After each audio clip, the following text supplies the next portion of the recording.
Bismillahirrahmanirrahim. Assalamualaikum warahmatullahi wabarakatuh. Alhamdulillahi rabbil alamin. Lahul mulku wa lahul fadlu wa lahul thana'ul hasan. Wassalatu wassalamu ala ashrafil anbiya'i wal mursalin Sayyidina Muhammadin wa ala alihi wa sahbihi tayyibin at-tahirin. Allahumma rzuqna al-ikhlas bin niyyati wal qawli wal amal, amma ba'du. Hadirin yang dirahmati Allah Subhanahu wa taala. Alhamdulillah, kita kembali ke kajian Ramadan membahas bab ilmu daripada kitab Mishkatul Masabih karya Al-Imamul Muhaddits Al-Khatib At-Tibrizi rahmatullahu alaih. Bismillahirrahmanirrahim. Kita sampai kepada hadis ke-9. وعن عبد الله بن عمرو رضي الله عنهما قال قال رسول الله صلى الله عليه وسلم إن الله لا يقبض العلم انتزاعا ينتزعه من العباد ولكن يقبض العلم بقبض العلماء حتى إذا لم يبقي عالما اتخذ الناس رؤوسا جهالا فسئلوا وأفتوا بغير علم فضلوا وأضلوا متفق عليه. Riwayat Al-Imam Al-Bukhari wa Imam Muslim. Hadis ini adalah hadis yang sangat masyhur, sangat terkenal di kalangan kita atau di kalangan para talibul ilm, pencari ilmu, karena sudah jelas disebutkan di pada hadis-hadis sahih yang lainnya bahwasanya salah satu tanda kiamat adalah diangkatnya ilmu dan kebodohan semakin menyebar luas. Dan itu sudah terlihat jelas juga pada zaman kita ini, na'udzubillah tsumma na'udzubillah. Lalu bagaimana terangkatnya ilmu tersebut sedangkan ilmu sudah menyebar luas juga di dunia ini?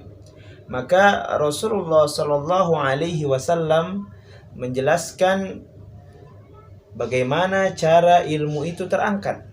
Di dalam hadis ini Rasulullah bersabda, "Innallaha la yaqbidul ilma intiza'an yantazi'uhu minal ibad." Sesungguhnya Allah Subhanahu wa taala tidak mengangkat ilmu, tidak menarik ilmu dengan menariknya dari seorang hamba. Tidak begitu cara Allah Subhanahu wa taala mengangkat ilmu, menarik ilmu tersebut. Akan tetapi bagaimana caranya? Walakin yaqbidul ilma biqabdil ulama. Akan tetapi Allah Subhanahu wa taala mengangkat ilmu, menarik ilmu tersebut dengan cara mewafatkan para ulama.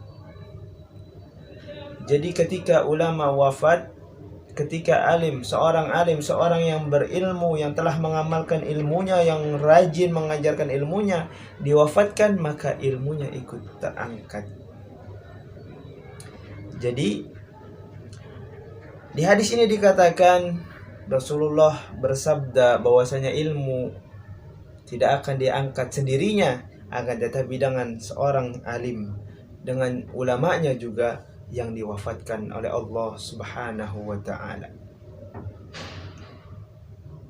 Jadi ketika nanti ulama-ulama telah meninggal, sekarang pun sudah banyak ulama-ulama baik yang kita kenal ataupun yang kita tidak kenal, baik yang masyhur ataupun yang tidak masyhur, baik yang ilmunya sangat banyak ataupun ilmunya tidak begitu banyak tapi ilmunya bermanfaat, sudah banyak yang telah Allah wafatkan.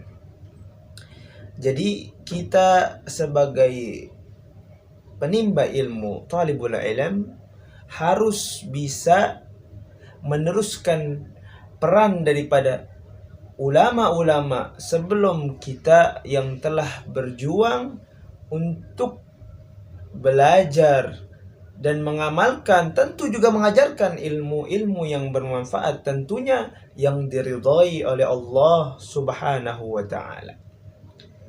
Karena ketika seorang ulama diwafatkan, itu dikatakan mautul alim, mautul alam.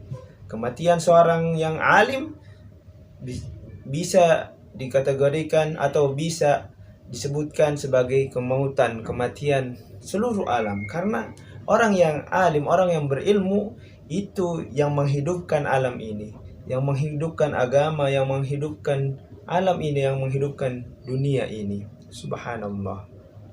Lalu hatta idza lam yubqi aliman, nah sampai semisalnya tidak ada lagi orang yang alim di muka bumi ini, orang yang berilmu dengan ilmu yang benar di muka bumi ini, ittakhazan nasu ru'usan juhalan, manusia akan memilih orang yang bodoh dijadikan pemimpin, memilih pemimpinnya dari kalangan orang yang tidak berilmu, yang tidak memiliki kecerdasan, yang tidak memiliki pengetahuan yang benar. Ini nanti ketika tidak ada lagi orang yang berilmu, maka orang-orang akan memilih pemimpinnya dari kalangan orang yang bodoh. Wasu'ilu wa aftahu bighairi ilmin, dan ketika ditanya orang tersebut berfatwa tanpa ilmu, wadallu wa adallu, dan orang itu sesat dan juga menyesatkan. Na'udzubillahi min dzalik.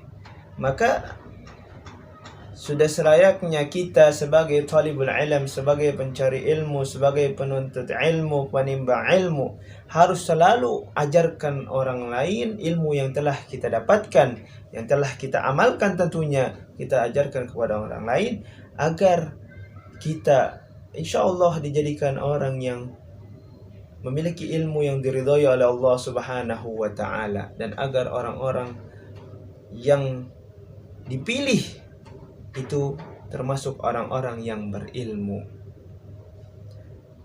Baik hadirin yang dirahmati Allah Subhanahu wa taala, ini hadis yang ke-9. Kita lanjut ke hadis yang ke-10. Wa an Syaqiq qala kana Abdullah bin Mas'ud radhiyallahu anhu yudhakkiru an-nasa fi kulli khamisin. فقال له رجل يا أبا عبد الرحمن لوددت أنك ذكرتنا في كل يوم. قال أما إنه يمنعني من ذلك أني أكره أن أملكم وإني أتحولكم بالموعظة كما كان رسول الله صلى الله عليه وسلم يتحولنا biha makhafatas samati alaina. Muttafaqun alaih. Hadis riwayat Imam Al-Bukhari dan juga Imam Muslim. Hadirin yang dirahmati Allah, bahwasanya Abdullah bin Mas'ud selalu memberikan nasihat kepada para manusia, nasihat kepada manusia pada zaman tersebut setiap hari Kamis.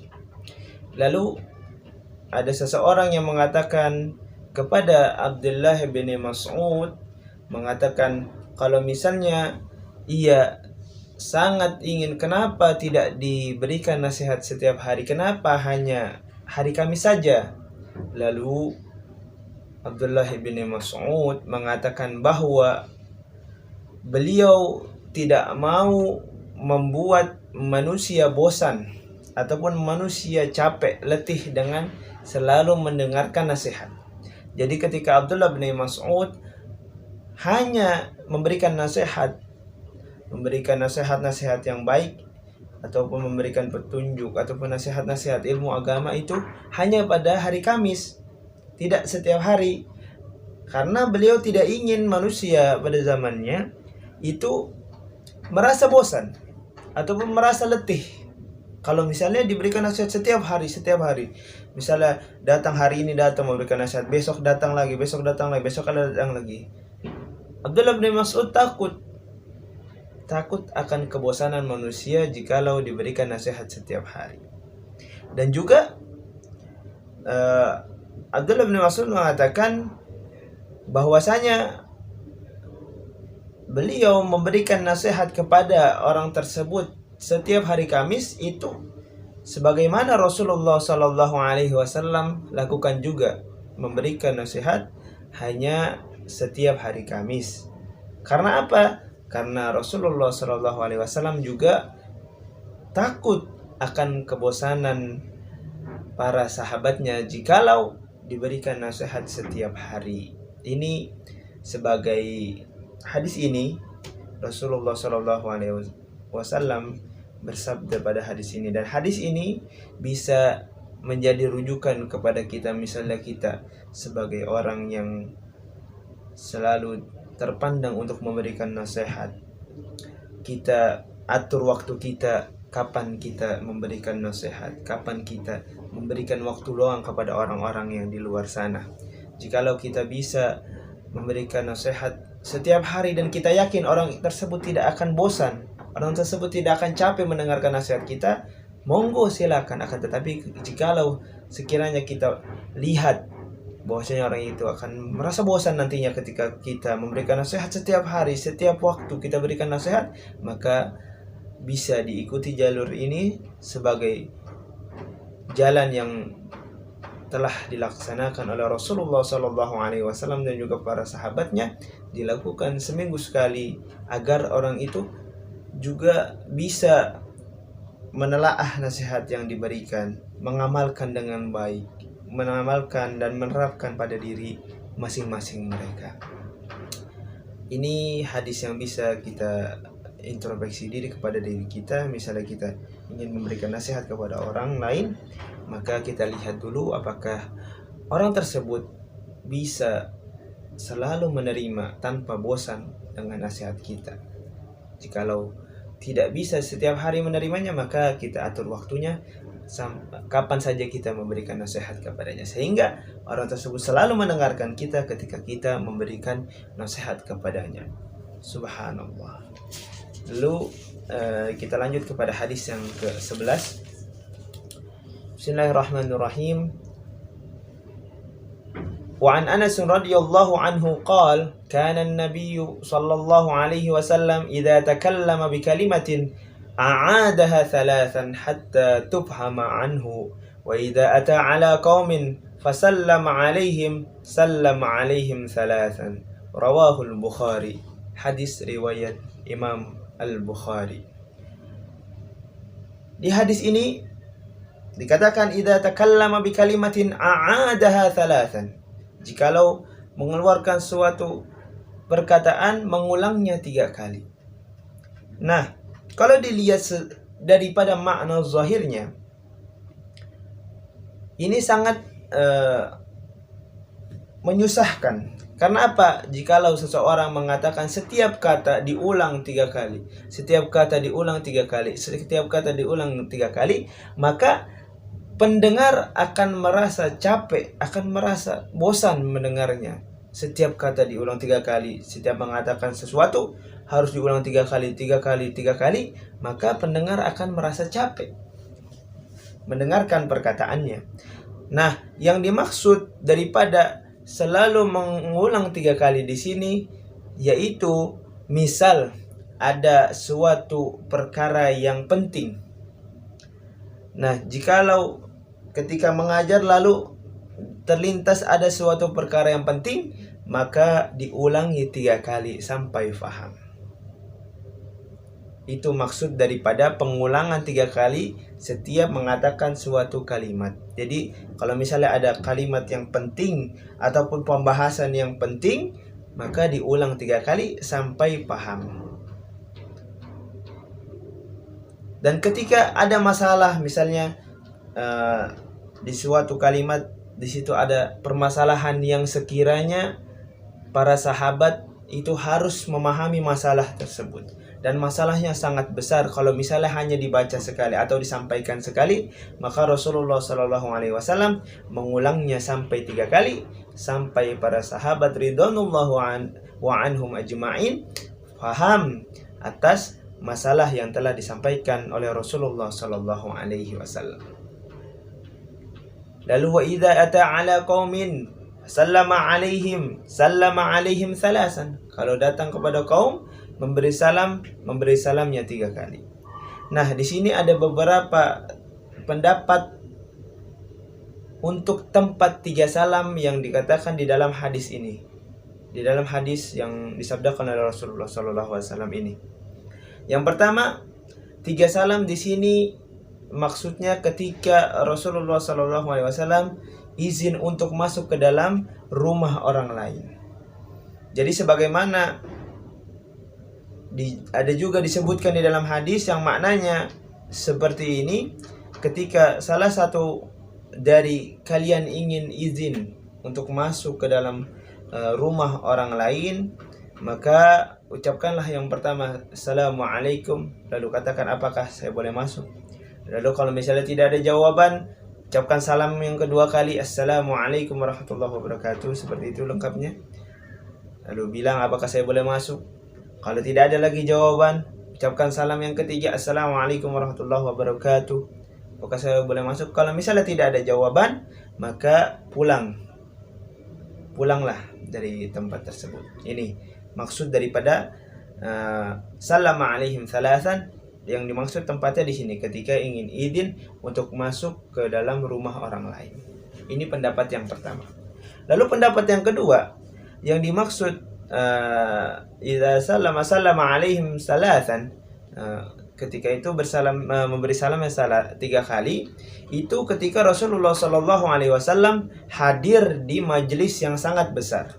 Jadi salam yang pertama untuk para hadirin yang ada di depan, lalu salam yang kedua untuk hadirin yang ada di tengah, lalu salam yang ketiga untuk hadirin yang ada di belakang. Ini pendapat yang kedua yang dimaksud 3 salam ketika Rasulullah SAW datang kepada kaum mengucapkan 3 kali salam. Lalu pendapat yang ketiga, yaitu yang pertama adalah salam izin.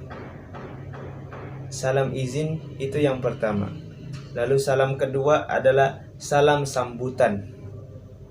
Lalu salam yang ketiga adalah salam perpisahan. Ini pendapat yang ketiga. 3 salam, yang pertama adalah salam izin, lalu yang kedua adalah salam sambutan, lalu yang ketiga adalah salam perpisahan. Ini yang dimaksud 3 salam menurut pendapat yang ketiga. Baik hadirin yang dirahmati Allah Subhanahu wa taala, mungkin ini saja 3 hadis yang kita bahas pada pertemuan yang keempat ini. Semoga bermanfaat. Semoga kita selalu disehatkan untuk menjalankan hari-hari di bulan yang penuh mulia, bulan Ramadan ini, agar kita selalu mendapatkan ridhonya Allah Subhanahu wa taala dan mendapatkan semua keistimewaan yang ada pada bulan Ramadan ini. Mungkin cukup sekian. Syukran lakum. Wassalamualaikum warahmatullahi wabarakatuh.